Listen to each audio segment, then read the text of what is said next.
6 ciri-ciri Dajjal menurut Bible. Kita akan bahas pada topik ini dan jangan lupa untuk subscribe, follow, dan Anda bisa like serta menulis komen. Beritahu kami tentang pandangan Anda dan jangan lupa share sehingga orang akan semakin tahu seperti apakah ciri-ciri Dajjal. Oke, kita akan langsung saja untuk melihat atau menyimaknya. Saksikan yang berikut ini.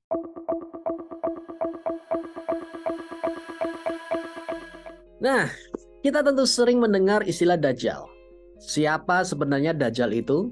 Dalam agama seberang, Dajjal dikenal sebagai sebuah karakter jahat yang berpura-pura sebagai Al-Masih.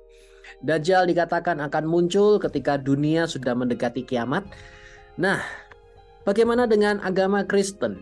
Apakah mengenal Dajjal? Dalam Alkitab sebagai dasar iman agama Kristen tidak pernah dijelaskan karakter Dajjal. Namun Dajjal dalam agama Kristen seringkali disamakan dengan karakter antikristus. Sebab dalam perjanjian baru sangat banyak sekali menjelaskan tentang kehadiran daripada antikristus ini. Contoh di dalam 1 Yohanes 2 ayat 18 dikatakan, "Anak-anakku, inilah waktu yang terakhir. Dan seperti yang telah kamu dengar bahwa seorang antikristus akan datang, bahkan sekarang banyak antikristus telah muncul. Dari tanda itu kita tahu bahwa ini adalah waktu yang terakhir." Alkitab menjelaskan saat ini telah bangkit banyak antikristus. Namun, akan datang seorang antikristus yang menandakan bahwa waktu benar-benar berakhir. Hal ini memiliki maksud kiamat. Jadi sama seperti Dajjal. Seorang antikristus akan hadir sebagai yang terakhir. Nah, pada momen kali ini, antikristus akan disebut dengan Dajjal. Sebagai agama Kristen, kita diminta untuk setia sampai akhir. Kita tidak boleh lengah terhadap adanya antikristus yang selalu menggoda kita untuk meninggalkan Tuhan. Kita perlu bijaksana dalam menghadapi adanya Dajjal seperti yang tertulis pada ayat Alkitab tentang kebijaksanaan. Ya, kita mesti waspada dan berhati-hati. Oleh karena itu penting untuk kita terlebih dahulu mengenal ciri-ciri Dajjal menurut Kristen.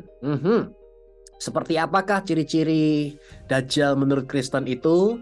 Yang pertama, yaitu dia tidak mengakui Yesus. Sesuai dengan namanya sebagai antikristus, Dajjal tentu tidak mengakui adanya Kristus. Dajjal mungkin percaya akan adanya Tuhan yang berkuasa atas bumi ini. Namun Dajjal tidak mengakui adanya Kristus, sang anak Mesias yang hadir, yang bisa menyelamatkan semua umat manusia, yang menebus dosa, dan membuat manusia tidak binasa memperoleh hidup yang kekal. Ya, dia tidak mengakui dengan adanya itu. Ia menyangkal kasih Bapa, kasih Tuhan ya, kepada manusia dalam rupa Yesus Kristus. Alkitab menyatakan bahwa Dajjal merupakan seorang penyesat. Jadi intinya adalah Dajjal tidak percaya akan adanya janji keselamatan dalam Bible. Yang kedua, yaitu saat ini sudah ada di dunia. Nah, ciri-ciri Dajjal menurut Kristen yang kedua adalah sudah hadirnya ia di dunia ini.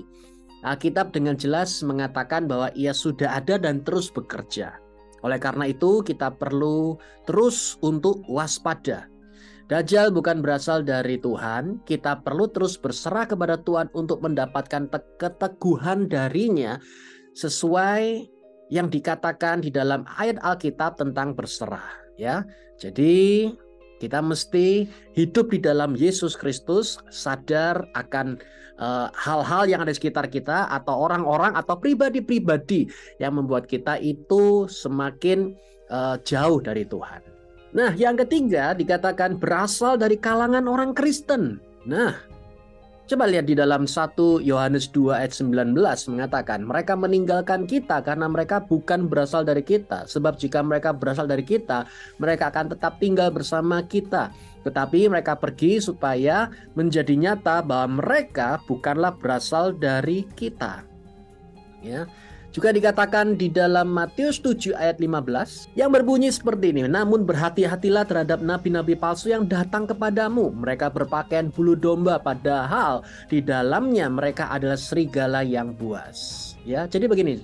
Dajjal tidak hanya sekedar sudah ada di dunia ini, tetapi ia bahkan menyamar di antara kita. kalangan orang Kristen. Namun mereka bukanlah orang Kristen yang kemudian berkhianat atau murtad.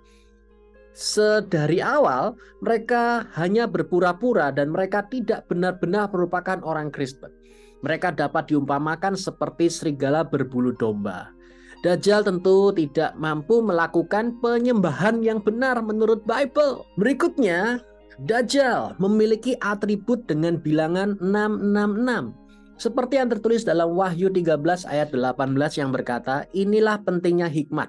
Siapa yang memiliki pengertian, biarlah ia menghitung bilangan binatang buas itu.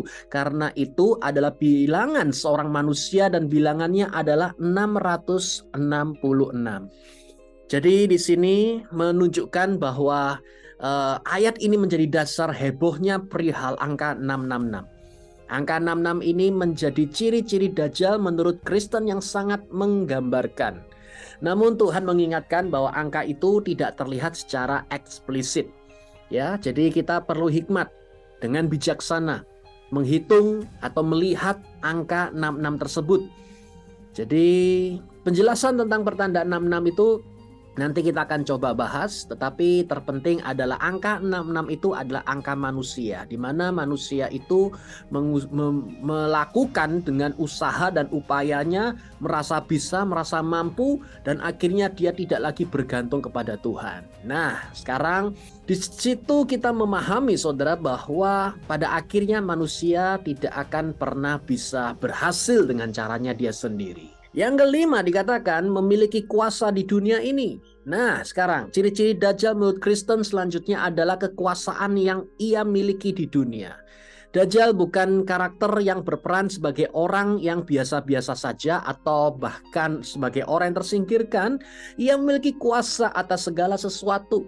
Ia mampu melawan dan mengalahkan kita. Orang Kristen tentunya ya. Jikalau kita tidak teguh dalam Tuhan, kita bisa kena mental. Nah itu dia. Hal ini juga menandakan bahwa Dajjal dikenal oleh banyak orang. Dajjal bertindak seakan-akan ia memenuhi ayat Alkitab tentang keberhasilan.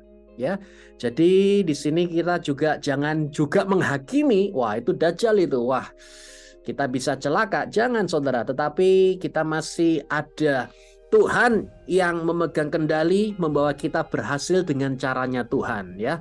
Jadi kita sadar bersama dengan Yesus kita lakukan perkara yang dahsyat. Berikutnya yang terakhir dikatakan cirinya adalah dia pendusta. 1 Yohanes 2 ayat 22 mengatakan, siapakah pendusta itu? Yaitu ia yang menyangkal bahwa Yesus adalah Kristus. Ia adalah antikristus yang menyangkal Bapa maupun Putra. Nah, dengan jelas dikatakan Dajjal bukan hanya sekedar tidak mengakui Yesus, lebih lagi ia merupakan seorang pendusta. Tentu kita tahu bahwa orang yang tidak mengakui Yesus tentu tidak hanya menyangkal Yesus, tapi juga menyangkal Sang Bapa. Hal ini disebabkan kasih Bapa yang memberikan anaknya untuk menebus dosa manusia. Menyangkal Yesus berarti menyangkal besarnya kasih Bapa atas manusia. Jadi itulah tadi 6 fakta ciri-ciri Dajjal menurut Kristen sebagai pengikut Kristus. Jadi juga kita melihat bahwa ciri-ciri ini dengan jelas tertulis di dalam Bible sebagai adanya antikristus. Nah, adanya ciri-ciri ini bukan menjadi dasar kita untuk menghakimi orang lain. Kita harus menggarisbawahi yang itu. Singkirkan segala pikiran negatif kita pada orang lain seperti yang diminta di dalam ayat Alkitab tentang pikiran negatif. Kita harus menggunakan pikiran Kristus, bukan pikiran negatif dan menghakimi orang-orang yang di sekitar kita. Kita perlu untuk dipenuhi oleh hikmat dan kebijaksanaan dari Tuhan untuk dapat mengenal Dajjal yang berkeliaran di sekitar kita. Jadi kita perlu waspada dan bersama dengan Yesus perjalanan kita pasti akan dituntun, disertai sampai berhasil dan menerima kemuliaan Tuhan yang luar biasa. Yesus Masiah, bless you.